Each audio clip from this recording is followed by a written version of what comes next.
You're Good all morning. wieners, Robert. Happy Halloween today. It's a scary day. Brenden has got scary graphics up on the screen. This guy's awesome. Trick or treat. Who are you today? Careful out there. Wear reflective clothing. Have fun, man. We used to go Who roll are houses. you today, Rob? Who are you eggs. dressed up? Who are you dressed up as? I'm going to be dressed up as a game warden. Oh, Yes, and Messi, your license, your hunting license can also check the plug in your gun. Make sure it's properly inserted. Those are the two things they always ask. Hey, always. great show today. Coach Matt Dean joins us I'm over the in Marlboro Memphis. man. Huh? I'm the Marlboro man. You are the Marlboro man. I love that hat. John Hartwell, AD at Gary Harris, Tuscaloosa, Channel 23, WVUA, and Tide 100.9, Tider Insider TV. Jake Wimberly, ESPN 105.9, The Afternoon Drive down in Jackson, Mississippi, checks in with all of his matrix and numbers and graphs. A lot to talk about. Look, smash the subscribe button in the bottom right-hand corner of the screen. Allow notifications on your Android and iPhone.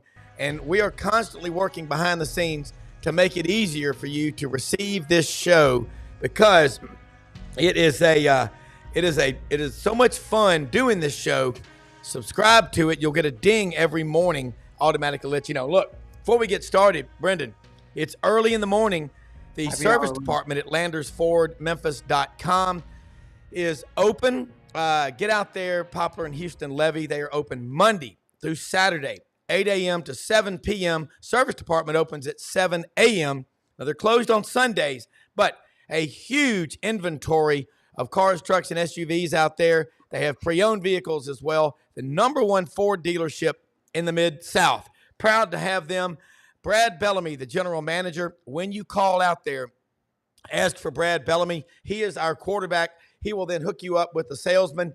Hook you up. People that are buying vehicles, it's a quick process. They make it easy. They go through it. Here's what it is, paperwork and all like that. They are great people to work with, and they are invested everywhere in the Mid-South. Friday night, Houston High and Collierville High School will play. Both of them play in Landers stadiums. So it's going to be the Landers Bowl is what we'll call it. Proud to have them and blessed beyond belief to have great sponsors like LandersFordMemphis.com. Brenden, man, we're waiting. Matt's got something he'll be on in just a couple of minutes. Audrey, you're scaring me. My wife's walking through in her scary black hoodie with skeletons and skulls over it. She's going to scare all the kids up at school. They're probably going to go home, Brenden. Yeah, they probably will. I bet They you. probably. I can't take it. You better watch out. I bet she looks good though. You better watch out. Yes, she does. Audrey's a looker. You got to watch out. She is a delightful young lady. She really is. Young lady. Yes. Miss Audrey. You know, Hank Williams' wife was named Miss Audrey. Look, let me say hello to. I like George out in Port Oregon, George. And again, that's where the marketing department for Exo Armor is. Sarah Cooley. She is located in Portland. She is a duck. I wonder if they blow duck calls at Oregon at Autzen Stadium.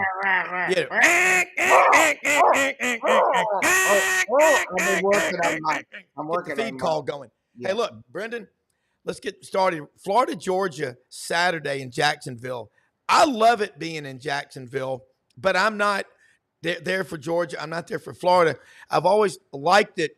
Then there were people who said, hey, Browne, y'all should have never moved the Auburn-Alabama game out of Birmingham. Well, you don't know it until you live it. As Coach Dye used to say, if it's 4th and 1 at Legion Field, you better get 3. Those referees are, Pat Dye said one time that Auburn was playing Florida State down in Tallahassee, and Bobby Skelton, the head official, was they would dress in the visitors' locker room before the game. He said, Bobby Skelton was in there putting on some garnet and gold knee socks, and I was throwing, now who you pulling for tonight? I think that was a little bit of embellishment. John Hartwell, AD at ULM, checks in at 6'7", 193 pounds of muscle from UMS High School. John, it did not go well at South Alabama last weekend, but you're 5-2. You still got everything out in front of you. What I'm seeing this college football season is, you can call it parity or whatever, but I'm watching games that I normally didn't pay attention to. A bunch of us were watching the UNLV Boise game the other night, every minute of it from Regent Stadium out in Las Vegas.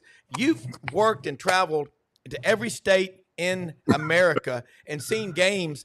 Let's talk about the national explosion. Maybe it's the 12-team playoff that is college football in 2024. How are you? Good morning. Welcome. Yeah, doing well. How are y'all? I see Tex Coffee. is joining us from Central Florida this morning. Marlboro man. I like it. Look, I'm look at this lake out there. Look at that place. Nice. Yeah. Well, Claremont, Florida. Beautiful. I'm here temporarily before I go to the world's largest outdoor adult beverage fest. Yeah, nice. Yeah, Rob. So obviously 12 teams in the playoff. You've got even more games that matter now. And I think it's only that excitement and attention, I think, is only going to increase here over the last month of the regular season. Everybody that's in college football, part of your vision at the beginning of the season, you want to play meaningful games in November. If you aren't playing meaningful games in November, your season has obviously gone south. And, so many more people now, so many more schools have the opportunity to get in the playoff. I mean, I'm sitting there in our league, and obviously a personal interest from ULM's perspective, watching Texas State and Lafayette. I still can't call them the University of Louisiana. To me, they're Ooh La La or Lafayette. But regardless, they're a really good football team. And we play them the last game of the season here, and right now they are sitting atop the West in the Sun Belt with a 4-0 record, and there's three of us at 3-1. So there's so many games that matter, and especially, speaking from the group of five level, you're guaranteed that one group of five team is going to get in. And in the past, that has not happened, with the 4-team playoff in most years. So, the excitement around college football, despite all the things with house settlement, NIL, transfer portal, all of those things, I would argue that college football has never been more popular. I agree with that. And to back it up, we had a great discussion. I was on the Buddy Martin show, which is on this channel Monday through Thursday nights at 9 p.m. Eastern. Awesome show. We got a great channel here, so check it out. Follow us. And there's always the argument. And let me ask you this. As an athletic director, you monetarily, financially, you want every home game you can get on campus.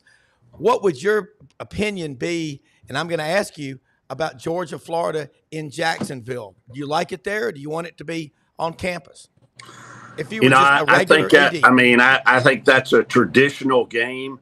I saw somewhere on a tweet late last night, early this morning, the 2 years where the stadium in Jacksonville is going to be under construction or renovation, that it's going to Atlanta and what is it, Orlando, Tampa, one of those. And Tampa. They're like, well, why not Athens and Gainesville? So here's the thing. I think if it goes back to campus, it'll never go back to a neutral site. I think that's the challenge with that. But it has become such a big deal.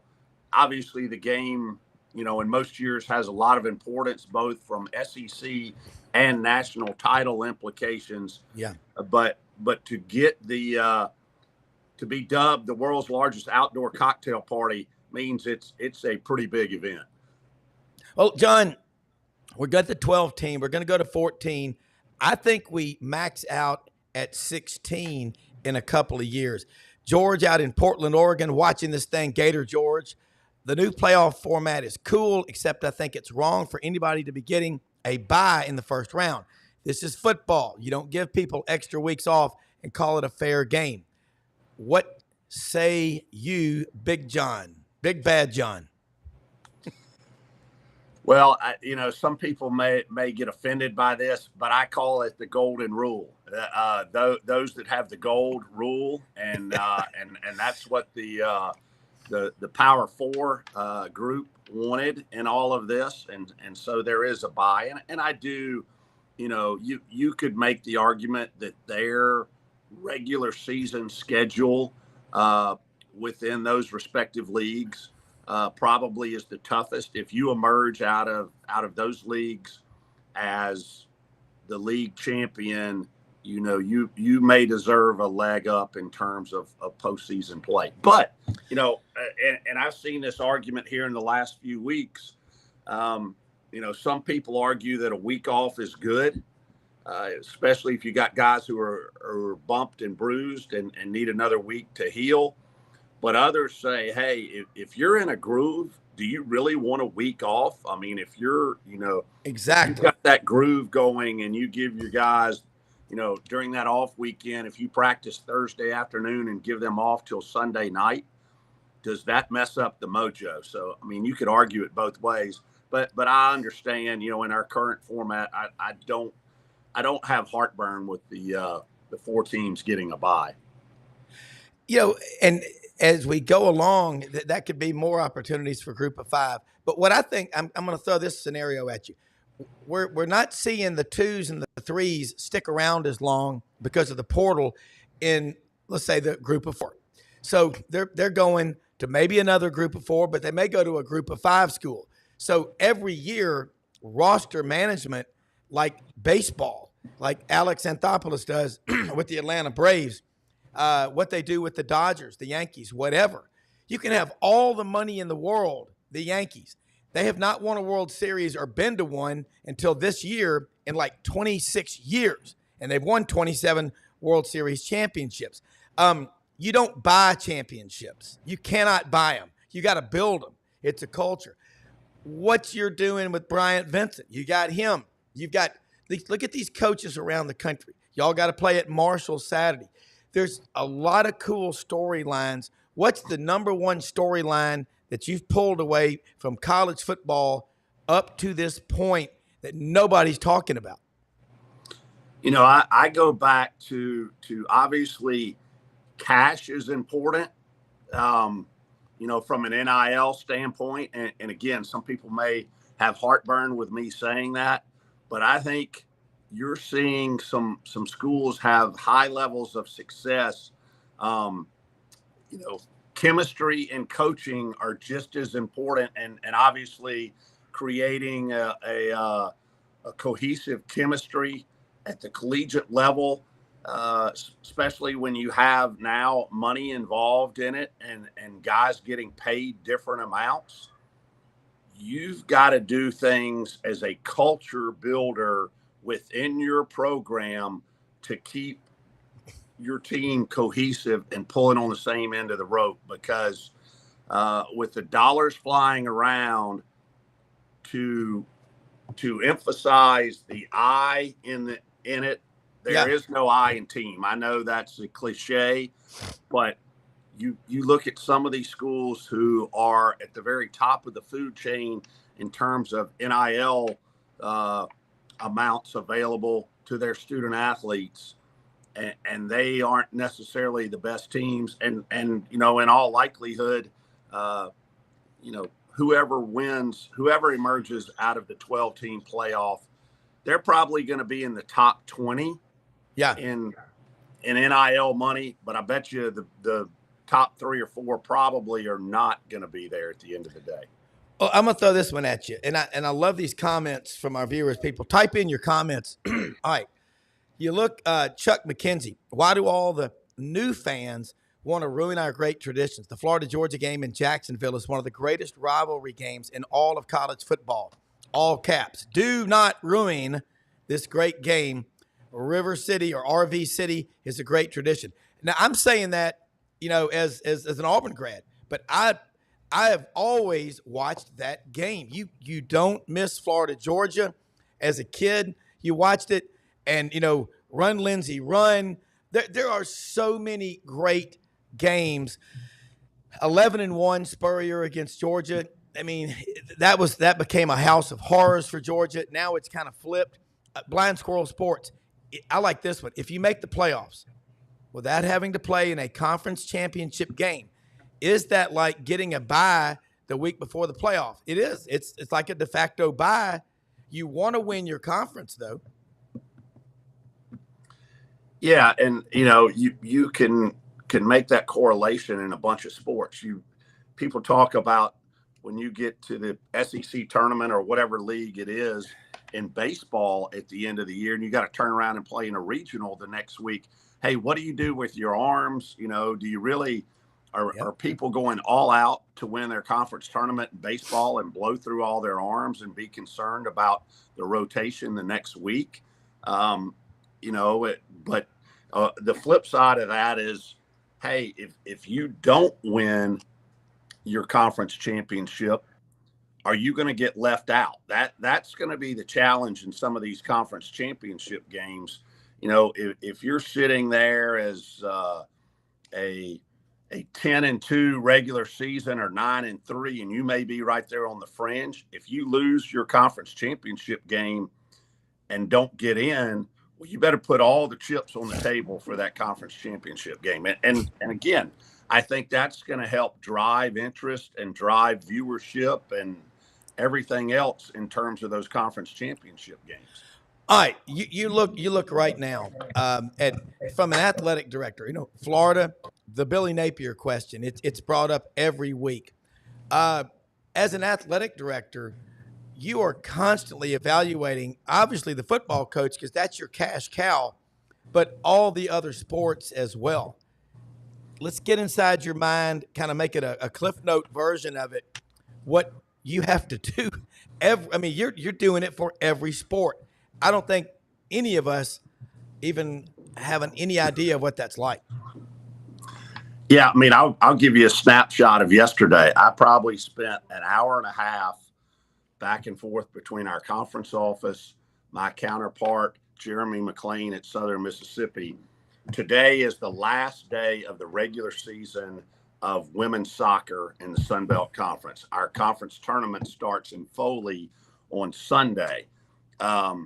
And we play Southern Miss here today, or scheduled to play Southern Miss here today. Supposed to be bad thunderstorms starting here about 11 o'clock this morning and lasting all night. Conference office tells us yesterday morning, said, hey, if you don't get that game in tomorrow, it's not going to be played. The records are going to be as they stand. Currently, we either have to win today. Only 8 of 14 teams make the conference championships or conference tournament. And currently we're sitting in 9th right now. And so we've got to win today. So, on the phone negotiating or talking to Jeremy McLean saying, hey, can your team come over early? Can we play at 10:30 in the morning? A courtesy call to our provost to say, hey, I know this isn't ideal during regular class periods, but we've got to play a soccer game at 10:30 to avoid not being able to play it and to not give our young ladies an opportunity to compete for a championship. So those one-offs happen all the time. And, if you're in a larger athletic department, the athletic director may spend 5 minutes on that. But when it's logistics like that, things like that, those weren't planned in my day, but obviously they're important to that group of, 27 young ladies who compete in our soccer program and had to work with it. Well, having worked at Troy and Georgia State and Ole Miss and Utah State and ULM, athletic directors like you, if you were at a, say, top 10 program, would be ideal, especially with your background as a CPA, because you understand where the dollars go. How can you lead a university if you don't first love that school? It's impossible. You've got to put your heart into it. And I've learned a lot last couple of years since I met you about how this stuff works. I'm going to grill you on some games around the country, in the SEC especially. Florida, Georgia, you look at that. Here it is, DJ Lagway, freshman quarterback, has all the talent in the world. What do you think is going to happen there in this rivalry game? I personally love Jacksonville for two other reasons. It's the home of Leonard Skinnard and 38 Special. It's Duval County. It's the largest landmass county in east of the Mississippi, if not the entire United States of America. The other largest one is Baldwin County, Alabama. I just threw that in. Nice. Yeah, if you'd asked this question 6 weeks ago, I know Brenden and all the Gator faithful, they were ready to jump off the wagon. And I'm not saying all is fixed there now, but obviously a very talented freshman quarterback. In a rivalry game like this, you're always going to have some emotion in it. At the end of the day, I've got to go with the Dogs, but I think it's going to be a really good football game. Yeah, I do too. Brenden, what are your thoughts on it? I mean, you're GatorBaitMedia.com. Y'all know the Gator program better than anybody. I don't think it's any. We're just at that time and media where I don't think anyone's got any super fresh takes on anything here. Florida's coming off a bye week. You got to love that for having fresh legs, and also to sort of complete the install as Lagway as the starting quarterback here, as Graham Mertz now is out for the season and his career as a Florida Gators done. So look, I'm not saying I predicted it, but I did tell you we're going to see him earlier this year than we thought, and I actually did think because of injury. So if that thinking rings true, my concern is the same it's been all year. Up front, Florida is not that great on offense or defense. And when you play, I don't want to call them lesser teams or just teams that don't have that kind of talent that Florida should and does have, it's going to be a different kind of, ball game. That's where you're going to have to scheme and strategize different. That's where you're going to have to really, really have a seasoned team that's going to be able to come out and sort of beat you. And I think these kind of games, my experience, I think Florida plays a pretty good first quarter, second quarter, and then we see, sort of that separation starts to happen, and that's where you really hope that your star quarterback DJ Lagway doesn't get hurt. So these kind of games, there's a lot to think about, as John was saying, in management for not just this game, but also for the future. Now, if you go out and win, if you're Billy Napier, all is well, and the world, and you get a reset. So. Yeah. Well, John, I want to ask you a question. It just popped up. With the officials before a game, as an athletic director, do you have much contact with the refs before? Like, you'll be on the road, obviously, ULM at Marshall up in Huntington, West Virginia. Beautiful place. Where have you not been is the question I have to ask. How much contact do you have with the officials before the game about, penalties and tendencies, and do they bring up certain players that maybe have a history of targeting or whatever? Does that all come into discussion? No, really none. Other than, if you've been around in the business as long as I have, I mean, you're not hanging out having dinner on Friday night before the game with those guys, but when you see them, walking onto the field pregame or whatever, then you shake hands or whatever. But there's really very little, interaction like that. Even off season. I mean, if we're at our spring meetings, and this is pretty consistent across every league, you'll have the supervisor of officials come and talk about, stats about, missed calls, things like that. And there is the opportunity, following games on Sunday or Monday, for coaches to submit, what they thought were questionable calls to officials to look at. And, the supervisor of officials is normally pretty good about getting back on those. And even, those guys will admit, when a call is missed. Again, there's nothing you can really do about it on Monday. But that's, the dialogue from that front is very professional. Yeah. And I don't see a day when, people wonder, will we see officials in a post-game press conference like the players up there getting questions? I mean, that would be insane. But maybe it will happen. All right, John, I want to ask you about another one. Well, I'm sorry, I wanted to ask John, and along those lines, Rob, do you guys start looking at things like AI, John, down the road as sort of leveling the playing field? That's a great question.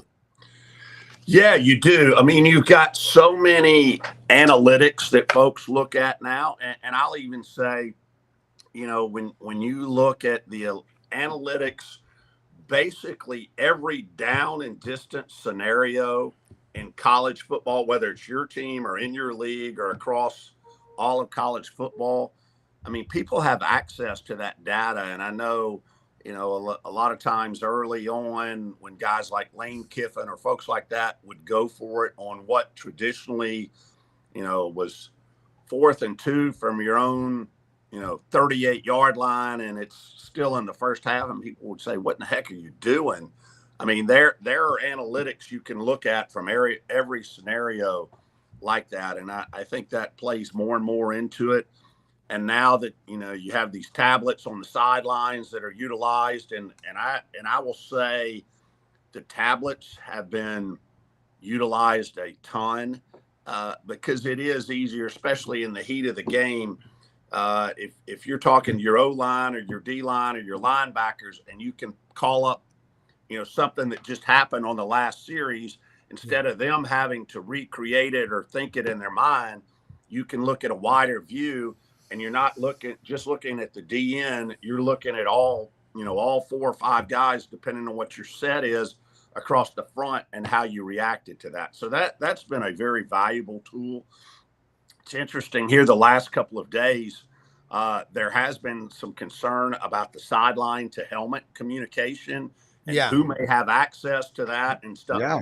And I'll be candid. Our staff, Coach Vincent and his staff, sometimes they use the headset communication, or sometimes, on a series, they may say, hey, we don't listen to anything in there. We're still doing the hand sign. And every team you see, regardless that there's that communication, they're still doing hand signs. So I know we're not the only people doing that. So some people, one series, they may use the hand signs. The other one, they may call it in, or vice versa, or they may just go hand signs the entire way.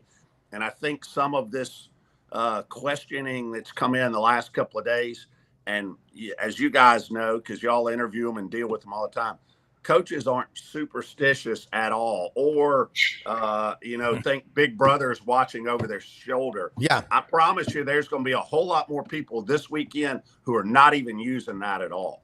Well, Yeah, I was going to ask you, I'm sorry, Rob. So I'm a tech guy, and I worked on TV trucks for 15 years. I know audio, I know all this stuff, right? So it's not rocket science here. What, these are radio frequencies going through the air called RF signals, right? Yeah. And every one of these RF signals has a frequency, and that frequency is assigned by usually somebody who's with the FAA or excuse me, FCC, or somebody will come in, and especially on a big game, you'll come in and say, oh, here's your frequency for your lob, here's your frequency for this. And the frequencies are so tight that you have to have assigned frequencies. This is a 911 frequency. The bleed is ridiculous, and it happens a lot. What is being done to not, because you can't avoid it, you can't go direct to helmet with a cable. So that right there is your point where you could be compromised.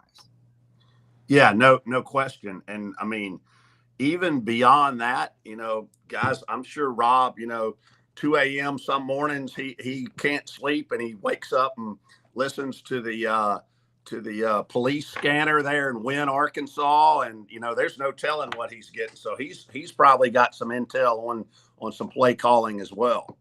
Well, but it's like, you can't. I don't know. I really don't know anything out there as far as like, other than it would be like, a Wi-Fi bandwidth, like where you would create what's called an intranet, which is internal internet from a point-to-point communication from device to device or device to user, right? And that's like a Bluetooth type of a situation. That's not stable enough to handle like, that kind of communication, plus the robust impact that you're going to have on helmets. So that's going to have to stay intact, right? And then I have not yet seen one player go, hey, by the way, my thing's down.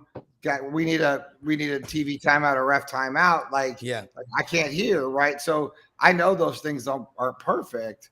So I'm sort of I'm very curious to hear when you talk about that, because I want to know how that's working, because what we've learned now in stealing signs, and especially the gamesmanship, whatever. And I don't even want to talk about that right now. I'm just saying that is certainly a very good way to find out what's going on with, and if you had a way to hack that.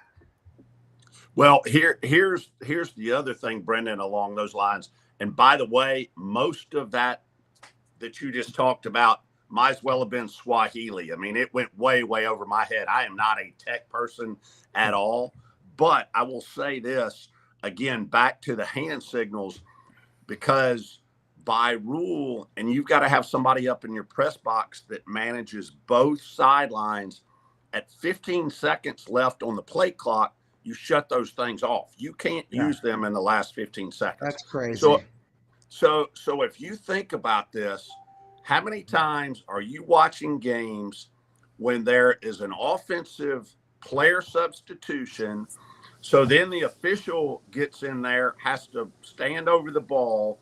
The defense substitutes, and oftentimes you're down to 8, 9, 10 seconds left on the play clock before the ball is ever set and ready for play. And by that time, it's shut off anyway, and you can't communicate to say, hey, they went from a 4-3 to a 5-2, 4, or whatever it is, that you may have your quarterback change the play call. So, again, I go back, and I know our staff does it, and every other staff that I've talked to, you've got that communication, but there's still a lot going the old-fashioned way with hand signals. Yeah, John, I know you said you had to go half past the hour. Stay if you can. Gary Harris is on with us now from Tuscaloosa. What we're talking about, Gary, Brenden brought it up, is the helmet communication on the sidelines. And you being in television and broadcasting and radio, like Brenden pointed out, the frequencies are out there, hacking and all that kind of stuff. What are you hearing and seeing from your perspective with helmet to sideline communication in this first official season? Haven't heard too much coming out from Alabama about it. I know first game of the year there were some issues with sideline communication, and they went off the headsets in the Western Kentucky game for a while, and I think Alabama was pretty upset about that, because I think that it was not an error with the headsets. It was something to do with the frequency that Western Kentucky was using. As far as the helmet communication, haven't heard a lot. I'm not a fan of it. I just think that, it's football. It's not – an airline pilot. I mean, I like the plays being sent in from the sideline or through, but it had gotten so sophisticated with all these signs and all these weird messages that they were doing. So maybe it was, the natural evolution of things, but haven't heard too much about it one way or the other here, to be honest. The school that was ahead of everybody on those hand signals going into the games for decades, maybe 100 years, the Texas A&M cheerleaders over there with all that. That's where that started. I just to interject here. I didn't mean to interrupt you, Gary. Sorry, but happy Halloween. The frequencies are encrypted. And obviously they copied the NFL model. So there's not been much of an issue with it. So haven't heard much around here about it either. John, tag out. Like you said, you got to go in a couple of minutes and let people know how they can follow you. We'll do it again next week. But you've opened up a lot of ideas and made us think a lot this morning. Matt Dean had technical issues. He'll be back next week. He's getting ready for the trip to Ann Arbor with Oregon at Michigan this weekend, I'm sure. So, but anyway, as always, great to be on with you guys. We have a big game this weekend. Go on the road tomorrow to Huntington, West Virginia, play at Marshall. Saturday afternoon, trying to improve on 5-2 and get bowl eligible. John_Hartwell on X. All things ULM sports at ULMWarhawks.com. Hey, just one little plug here, Rob, because I won't be on until next Thursday again. My wife and I actually had this conversation this morning. Hey, if you haven't voted early, go vote. I mean, that's so important. People can complain, whoever they're supporting, but don't complain if you don't take the time to go vote. Really important time in our country, and I think it's important folks get out and exercise their right. Absolutely. We'll do it today, man. John, be careful up in Huntington. John. Thank you. They're playing the Thundering Herd. Gary, last weekend, that line went from 8 to 13 to 17, Alabama, Missouri. Alabama came out and just kicked their butt. And it was a weird game. The first half, it wasn't explosive. And then just bam, like a bolt of lightning, it's 34-0. Alabama, we saw Justice Haynes, big running back out of Buford, Georgia, just curb stomp a guy. Hadn't seen that in a while. I'm surprised they didn't call targeting on him in the world we live in today. But what did Alabama say, the team, about who they are in that game? Because they got to go to LSU. They've got this weekend off, but they got to go to Baton Rouge next Saturday. But they've won there more than anybody in America. Yeah, no doubt. I mean, their record in Baton Rouge is unbelievable for a visiting team. But Yeah. I thought last Saturday, first of all, you have to put it in context. I mean, it's football. You don't apologize for winning, and you certainly play who you play. But Missouri wasn't the same team with Brady Cook, even though I think he did play 5 series. He wasn't himself. Yeah. And then he went out, and Pine just struggled the way he had struggled in the Auburn game. That continued when he came in against Alabama, throwing 3 picks. But I thought offensively, Alabama simplified a little bit. Obviously they committed to the run game. It wasn't there in the first quarter, but over the course of the game, they wore Missouri down. Missouri's defense was out there a lot, and I thought they made a statement to the fact that they're still a really good football team, and when they run the football and take some pressure off of Milroe, and then defensively play the way they played, that they'd beat anybody on their schedule. There's no doubt about that, and they've proven too this year that they can lose in this league. I've talked about, Rob, Alabama's a good team, but that's what they are. They're a good team. They're a good team, and there are a lot of good teams in this league. They're a team that week to week, and that's certainly where they're at now. I've said all season, since the first 2 or 3 weeks, you could see this coming. When you're in this conference, you just got to try to figure out a way to win the game you're playing that week. What you did previously doesn't matter. What you got down the road doesn't matter. You got to be 100% focused on that game and trying to find a way to win it week to week. If you don't, you can lose, and I don't care who you are.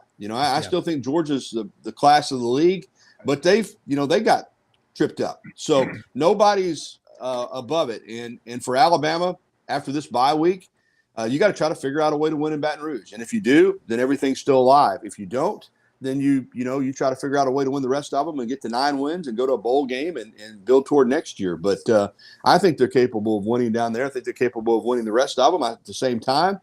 So I could see 10-2 and making an argument for the playoff, but I could see 9-3 or 8-4 if they don't play well. I mean, I think that's where this team is at. They're like most teams in this league. If they play well, they can beat anybody. If they don't have, play their best, they can lose to most of these teams. The best prediction I saw preseason had 5 teams in a jam at 10-2 in the SEC. Yeah. We might likely hit that. I like what you said about Georgia too, saying I think it's really important of all the things that you just said. You really picked that part out. Georgia's still really good. Yeah, like everyone needs to calm down. You can't just cherry pick watching the SEC and say, "Oh, well, look what Georgia did last week." That's no. That's not how this works. It is a whole season is what we look at, and that's how you get through that gauntlet and how that run based on that thinking. Gary, this weekend, Jacksonville. I mean, look, I'm Gators blue, true and true. I don't see a way. Florida, even with Lagway and everyone said, well, Florida's a little bit better. I don't think Florida's. I mean, I think Lagway's better. Yeah, but I don't mean. What are you replacing? I mean, Graham Mertz wasn't bad.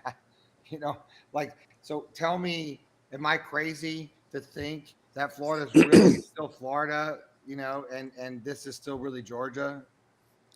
Well, I think the good thing is that Florida has given Florida fans hope, at least to go into the game with an idea that, they can compete because of the way they've played lately. And Lagway has been phenomenal with his athleticism and, big arm. But, yeah, I'm with you. I don't think, just to be quite honest with you, that Florida can win the football game. I think Kirby's track record at Georgia in these kind of games is just, right now he's unmatched in the conference. And if you take Alabama out of the equation, which you can't, obviously, but they would have lost a game. What would they be on, a 60-something game winning streak? I mean, nobody else has beaten them in 3 or 4 years. So, I'm with you. I think Georgia's still better than Florida. I do think Florida is going to be competitive in the game. I think they have, kind of found a personality a little bit. And if I were a Florida fan, I would be hopeful. But at the end of the day, I can't see them knocking off the Bulldogs. Yeah, and Alabama, 9 of the last 10 against Georgia, Alabama's won. And so that win's going to prove to be valuable if there's any question about the playoff. And a term you hear a lot, recency bias. Come on, Alabama's going to get the benefit of the doubt, but they've earned that because of they've got what they call street credibility. Gary, you know that program inside out. Yeah, I can't see Alabama being left out at 10-2. And I've had some people call my show and say, "Well, what if there's this many teams with 10-2?" And I said it last year.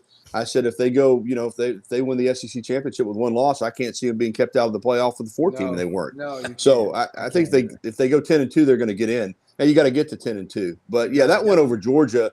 If Georgia doesn't lose another game, that's the best win in the country. And then you'd add in a win at LSU. So I think Alabama would be okay if they go 10-2. They've got to get there. Talking about where we're at though, and I understand when you look at the SEC why they're doing it the way they're doing it, but we are in a little bit of a, with no divisions. This thing's kind of crazy. I mean.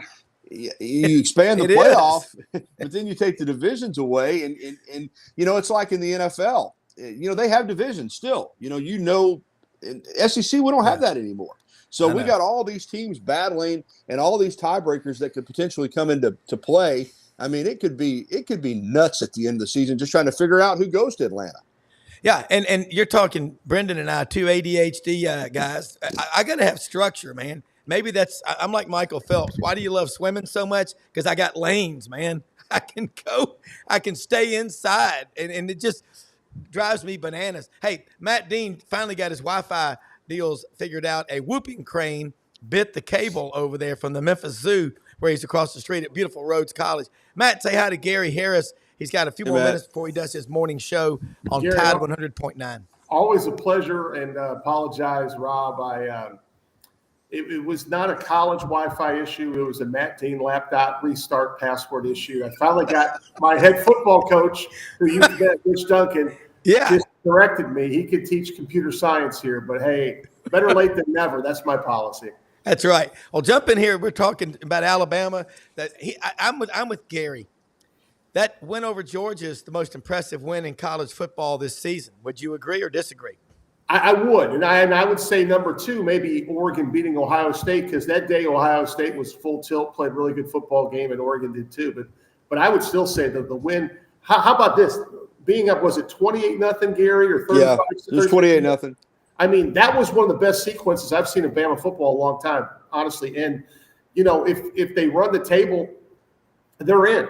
And the interesting thing is, Gary, I don't know how you feel about this, but there's going to be some team in America that's 9-3 on the bubble. Now, I'm not saying a 9-3 team is going to get in, but it's going to be interesting how it all plays out for those last couple spots. It is, as we were discussing, Matt, with in the SEC alone, but all these conferences now. But the SEC with no divisions, so no clean-cut path to Atlanta. Right. And we could be sitting here at the end of the season, and that could be a mess. But yeah, the playoff.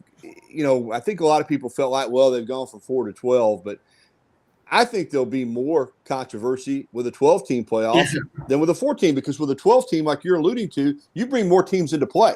With a 4-team playoff, I mean, last year, yes, we had a incident with Florida State being undefeated, but prior to that point, it was usually pretty clear cut. And if you were a 3-loss team, even a 2-loss team, you weren't considering being brought into the playoff. Now, particularly, let's say you go 9-3 and you've got 3 top 25 losses. You're going to argue then, if there's a 10-2 team that has 2 losses that weren't to top 25 teams, that, hey, our resume's better. And you're going to start looking at who you lost to and who you beat. So, yeah, I think it's going to be crazy. I think there's going to be a lot of teams crying foul when that 12-team playoff is announced. All right, George out in Portland, Oregon has got this all figured out. Alabama beat Georgia. Vanderbilt beat Alabama. So Florida should beat Georgia. I got it all figured out, Gary. Well, like I said, it's week to week, Rob. I mean, you can't in this season, in this time with college football, I don't think you can compare scores. I don't think you can go back and look at, well, this team got beat by that team and we beat that team, so we should kill this team. I don't think it works like that. And I don't think what you did the week before really matters. It's all about the game you're playing that week and trying to figure out a way to win it. And if you can do that enough times, you're going to be good. But this idea, and again, I do think Georgia's a little bit of an outlier because I really think that, again, even though Alabama won that game, what they were able to do in the second half and what they've done since. But for most of these teams, we saw Georgia. They probably should have lost to Kentucky, so I'm not putting them above the fray. I'm just saying I do think they're the best team in the SEC. But for most of these teams, the line between winning and losing right now is very small. I mean, you look at Auburn, and their record could be completely different with a few plays here and there. And then there are some other teams that have managed to win those kind of games, and and have a better record, but could easily have 3 or 4 losses. So that's just where we're at. Yeah, I think a good NIL deal for Jarquez Hunter would be at the side of a milk carton. Hey, don't forget about me. Well, I don't think they're going to forget about him from here on out. You wouldn't. I hope not. Think. And he's a Philadelphia, Mississippi, Neshoba County boy. I call him Cowboy. My son Wilson, all the Sigma News know him. He comes over a lot. He wears the most badass cowboy boots made out of Arapoya, those fish down on the Orinoco River in Venezuela and Colombia. But Matt, jump back in here.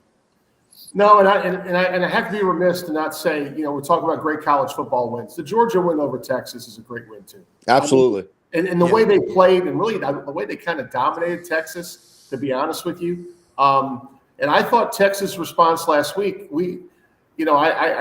I can't tell you how impressed I am with Vanderbilt, how they have played this whole stretch. And honestly, the depth of the SEC when we're talking about Vanderbilt right now. And then I got to tell you something, guys. Midway through the third quarter, I thought there was no way that LSU was losing that football game against the Aggies last weekend. So did I. Marcel Reed comes in. And, the question I have quickly for Gary, because I'm in the conference room football, I get ready to use this room. But, I mean, did you not have a couple packages in to talk about the Reed option at all in case he got in the game? I mean, because it looked like they were totally locked in defensively. I was commenting, wow, this is the best defense I've seen LSU have in years. And then all of a sudden, it just went haywire. Yeah, I think everybody is miffed that watched that game that they didn't seem prepared for Reed to come in, particularly with how much he's played. And, I heard some interviews with Brian Kelly this week, and he still didn't really make it clear as to why they weren't able to defend him better. Now, he's an incredible athlete, but, you're right. It went from complete control of the football game in every way. In fact, out on social media in the first half, people were talking about LSU as a national championship contender and Nussmeier as a Heisman candidate. And then in the second half, the wheels just came completely off. And you're right, Matt, it had to do with Reed coming in. I don't know why they were so not able to defend him, but they weren't. And then that impacted their offense, and they got behind in the game. And then those defensive linemen at A&M started teeing off on Nussmeier. And it just became it went from a game where LSU was in complete control to not only LSU not winning the game, but basically getting they were out of it. Midway through the fourth quarter, they were out of the game.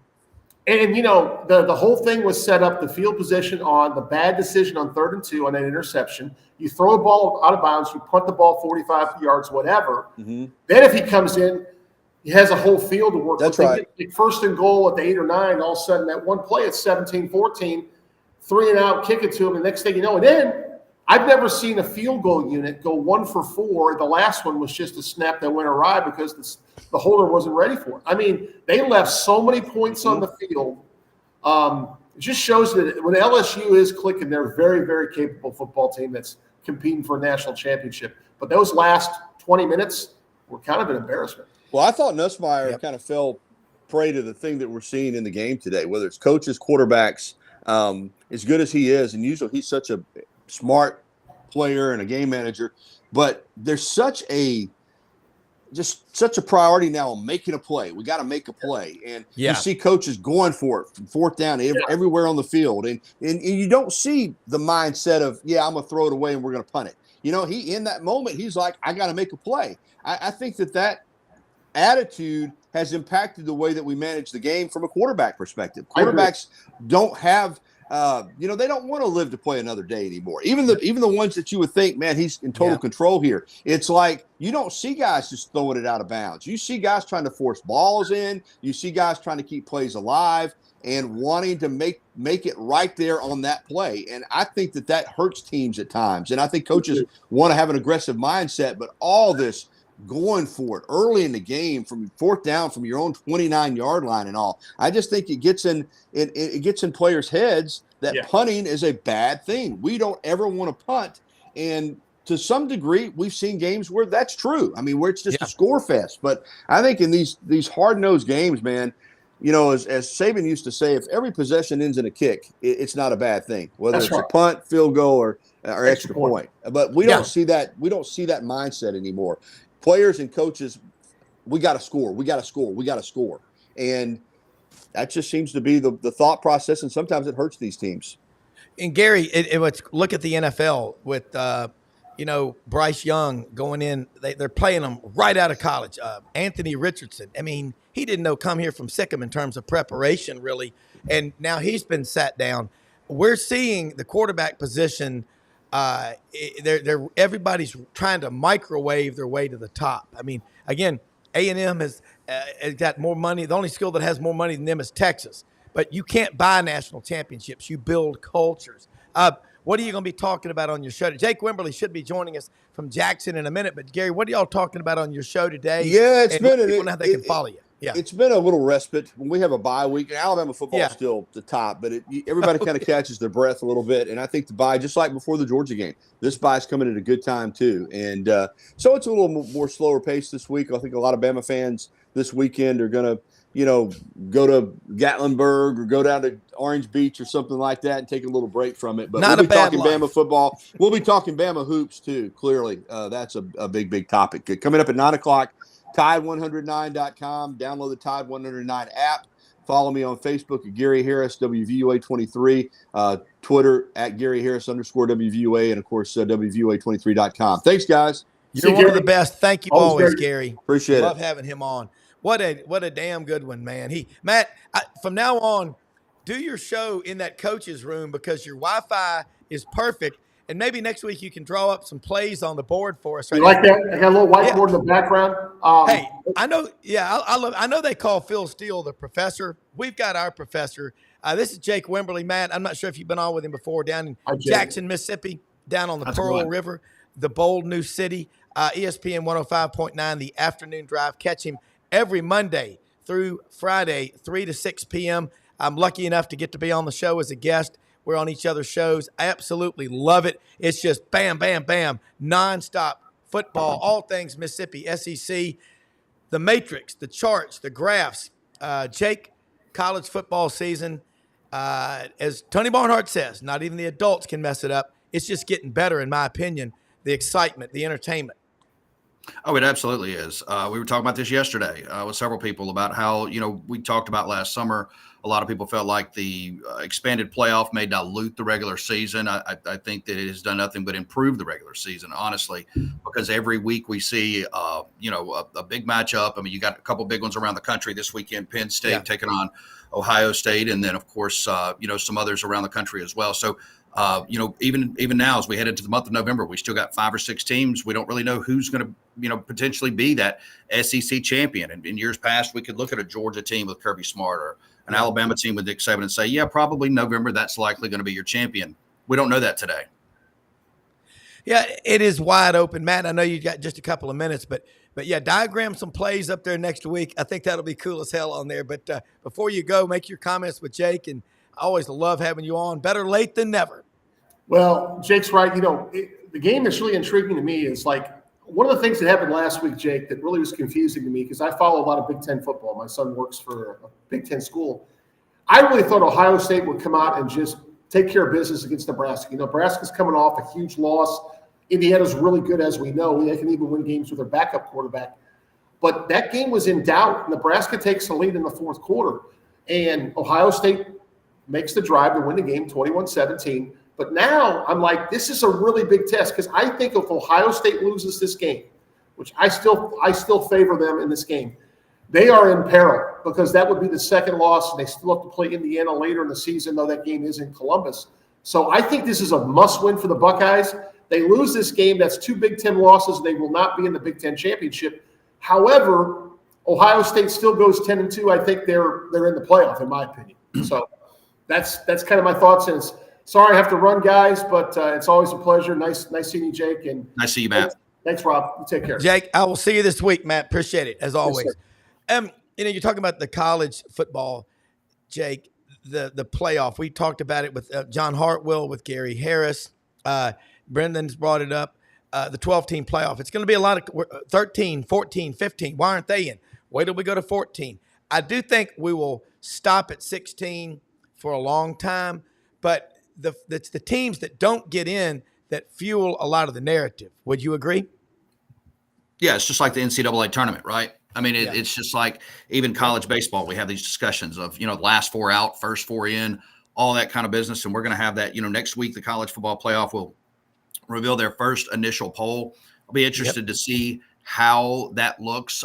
For instance, and here's what I mean, my projector poll, which I put out each and every week, this week I had, obviously Oregon still at number 1. Let me pull this thing up, and I apologize I did not send this over this week for this.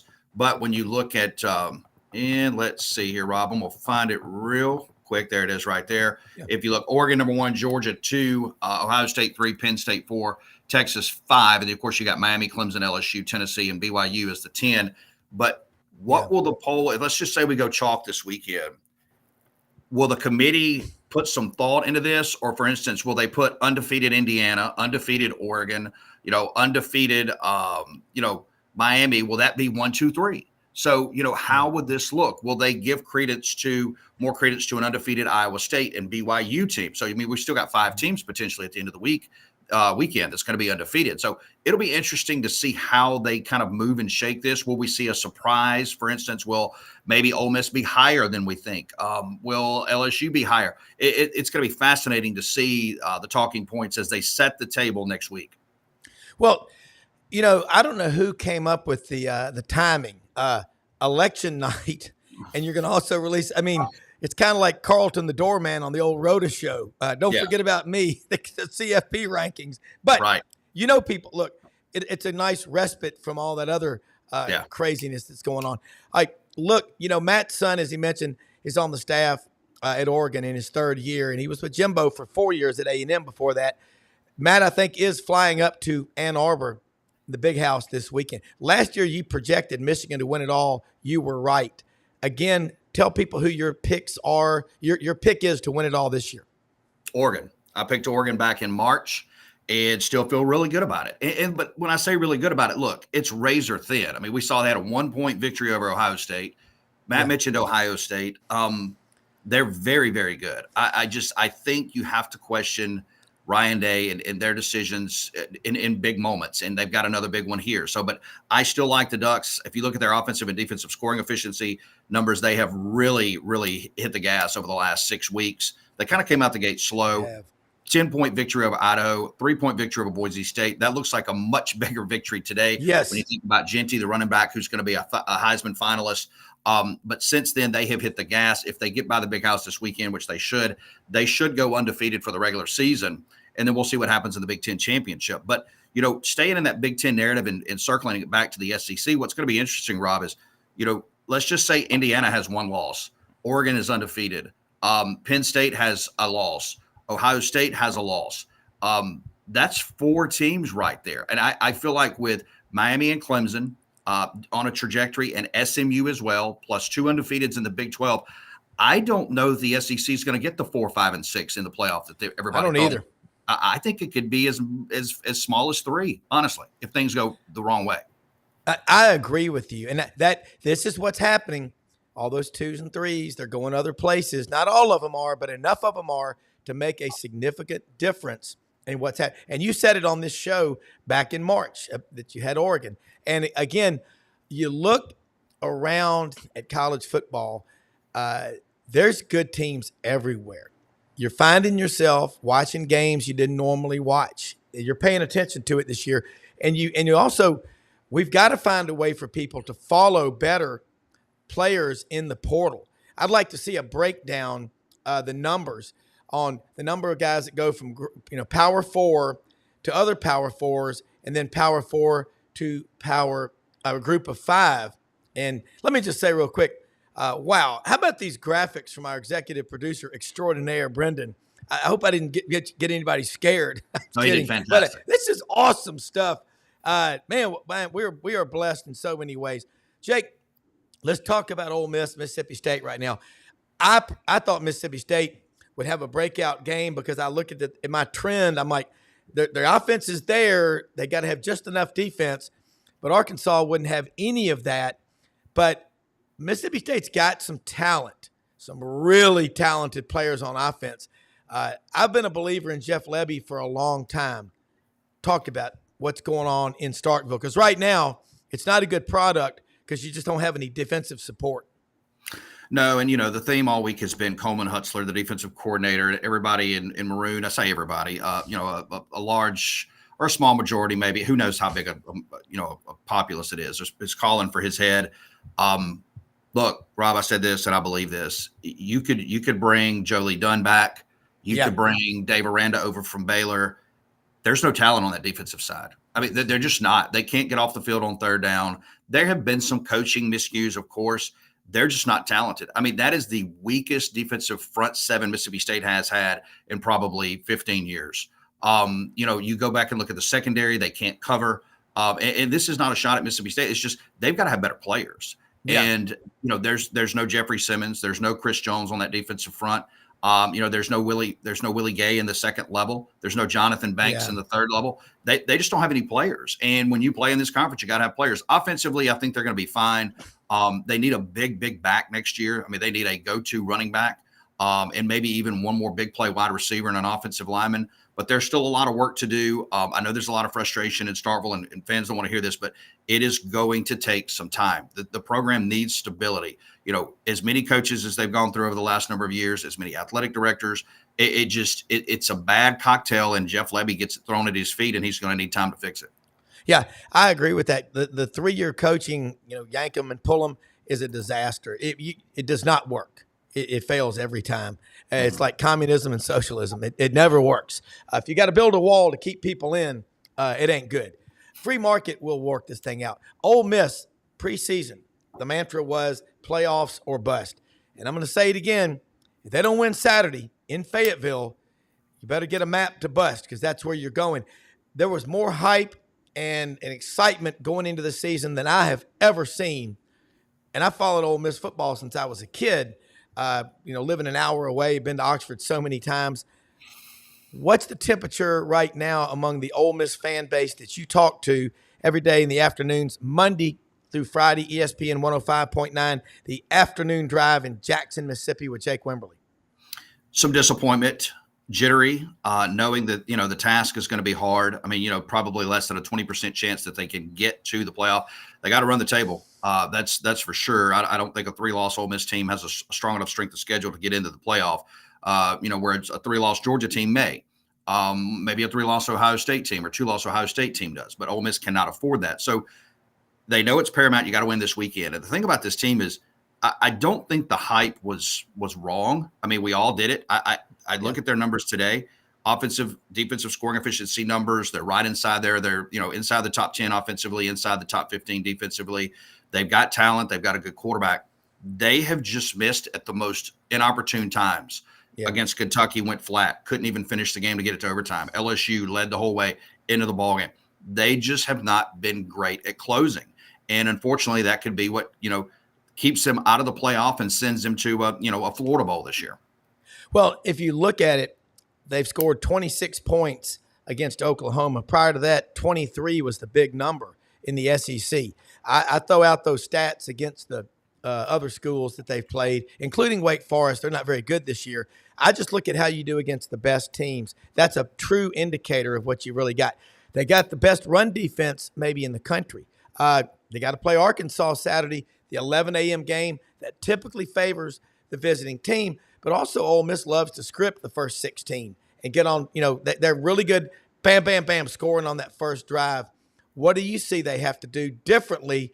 Because Arkansas will be ready. They're starting to smell a good season. They can taste it. Yeah, I mean, look, Arkansas needs a win to get bowl eligible, right? And they're sitting at 5 wins, and then that would likely, salvage a season for Sam Pittman and bring him back for another year. So they're going to go all in. They know, this is a big game for them. It always is. It's a big game for Ole Miss. I think Ole Miss has got to come out and be aggressive offensively. And I think they've got to push the football. They've got to push the Hogs and kind of quiet that crowd. And then I think defensively, they've got to continue to play good football up front seven. And they've got a really good front seven. We know that. So, you can't miss opportunities when you have those opportunities. Jackson Dart's got to connect on those deep throws when he tries to hit them. They've got to, convert red zone opportunities into touchdowns and not field goals. So, I like Ole Miss in this matchup. I think it'll probably be, a game that Arkansas takes into the fourth quarter, but I like the Rebels to get the win this weekend. All right. The conference top to bottom, all 16. Let's just run down the list right now. And I'm going to say a school, and you stop me if there's a story that we need to talk about that people really aren't, because your mind, you break down and get into that minutia, and you can put it in the vernacular as well as anybody. I love it. All right, Alabama, Arkansas. Let's go with Alabama real quick. Yeah. Alabama is such an interesting deal. A lot of angst and aggravation, and I get it. We knew this would probably happen if Kalen DeBoer tripped a little bit. I've always said you don't want to be the guy behind the guy. And I said this earlier last week. You did.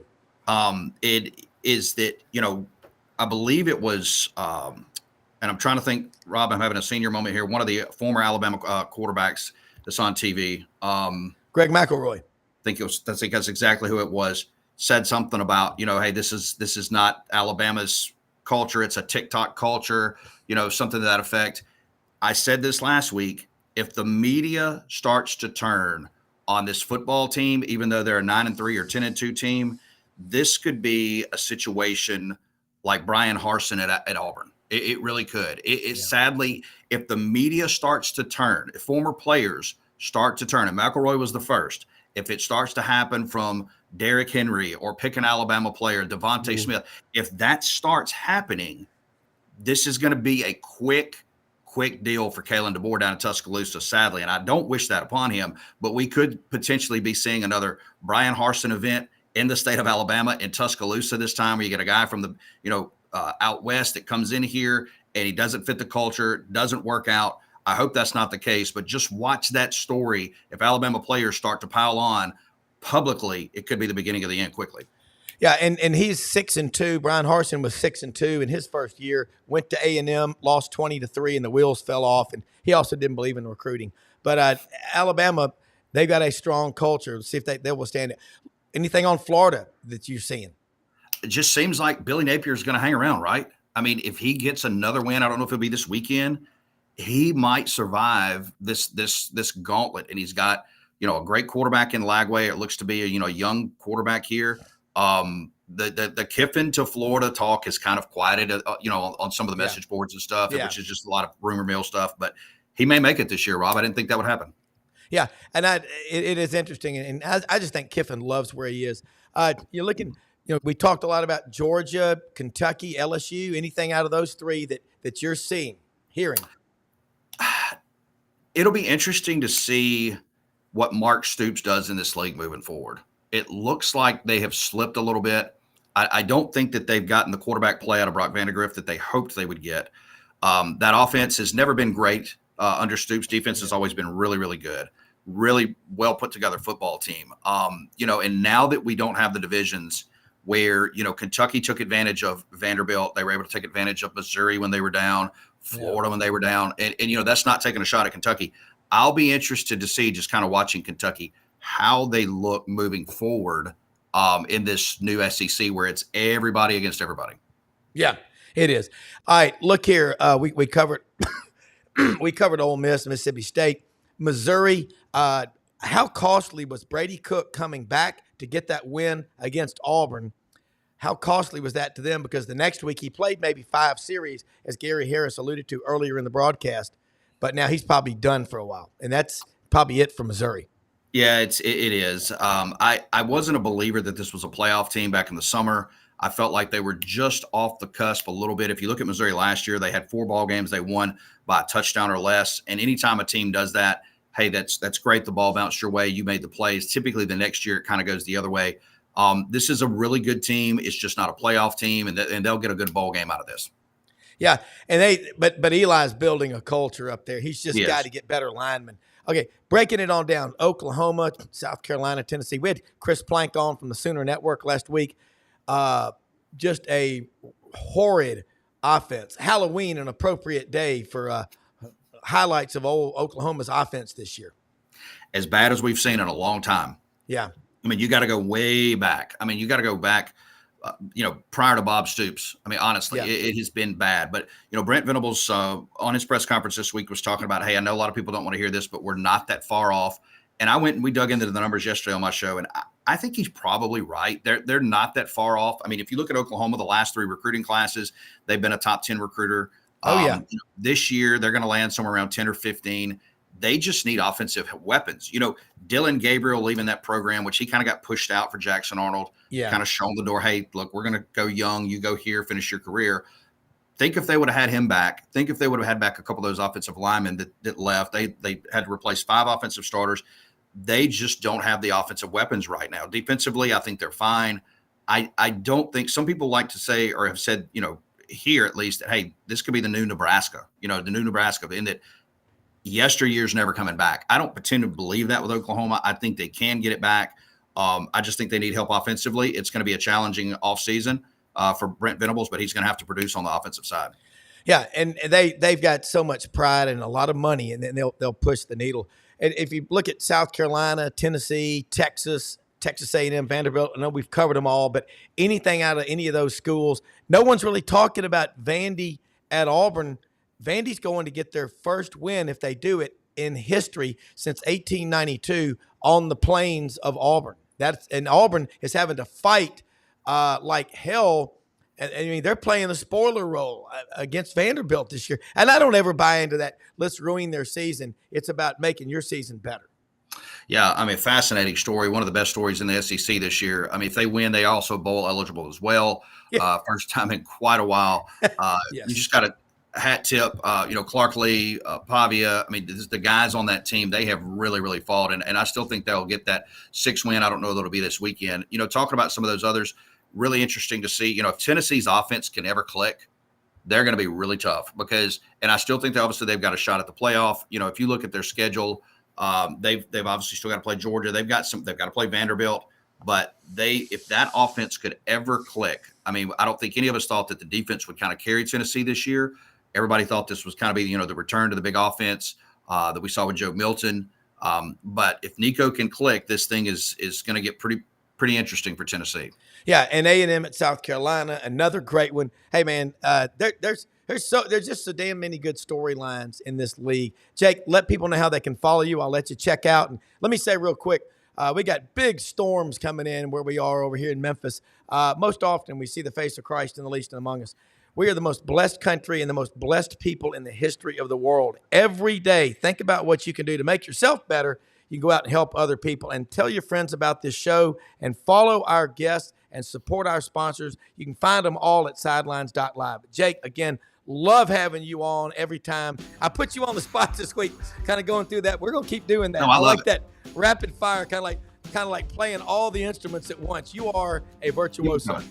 Keep them coming, Rob. Hey, on X at Jake Wim, the show, the zone1059.com. Rob, always appreciate it. We'll talk to you soon. Happy Halloween.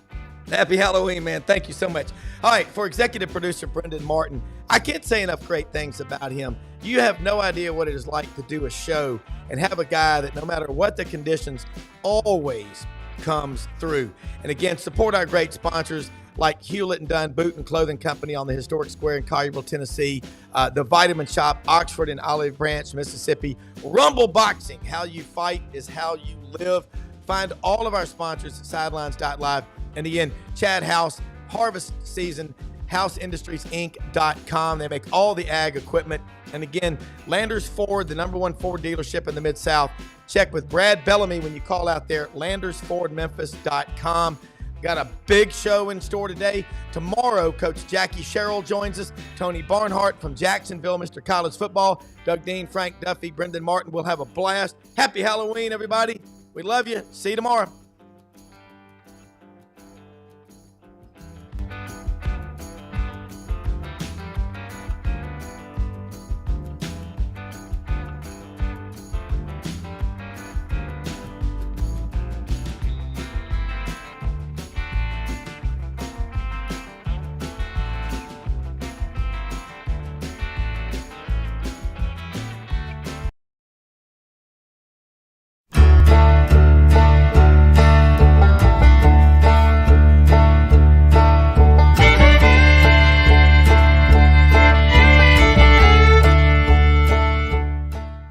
In a perfect world, you'd set a health goal and results would happen overnight. In this world, the real world, it takes time, dedication, and the right support to achieve your best self. The Vitamin Shoppe health enthusiasts are here to make sure you're not wasting a single moment on the wrong supplements. From the highest quality sports nutrition and superfoods to the most sought after trends, you'll find a huge variety of science-backed solutions for every goal. And the people to help guide you along the path to greatness. Unbelievably, every 2 minutes in our communities, a child is either bought or sold for sex. I am Ari Dickey, board member for the Nashville Anti-Human Trafficking Coalition. Join me and millions of others in our fight against human trafficking and for its victims by helping to educate the most vulnerable among us, our middle and high school students. Go to nhtcoalition.org, become a partner, and help keep our families safe, because none of God's children are for sale.